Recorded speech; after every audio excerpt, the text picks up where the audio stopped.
souvenais plus parce que j'étais petit. Je pensais que c'était ici la première fois que j'avais vu le soufflage de verre, parce qu'avant il y avait Paillard aussi. Nicolas Pinquier, souffleur de verre à la canne, découvre sa passion à l'âge de 14 ans lors d'un stage. Je savais pas trop à l'époque comment faire la différence, je voulais travailler le verre.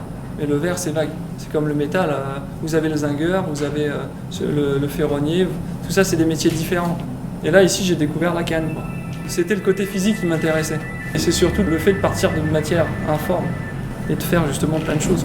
Pour donner suite à son apprentissage, il a travaillé dans l'industrie du verre. Bon, à l'époque, les verreries donc recrutaient, mais il n'y avait personne à recruter. On n'a été que 2 à sortir de l'école avec les diplômes.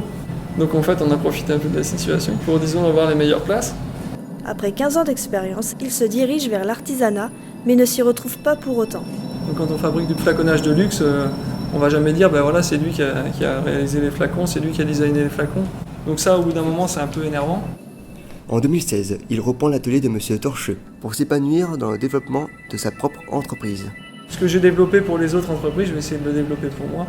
Vaisselle, objet de décoration, de curiosité. Pièces sur mesure avec des prix accessibles à tous. Sa clientèle est en France et à l'international.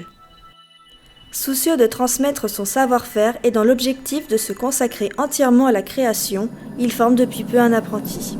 Et dans 2 ans, je pense que je vais attaquer des pièces plus luxueuses, on va dire, plus pour les galeries d'art. En plus de ce que je fais ici.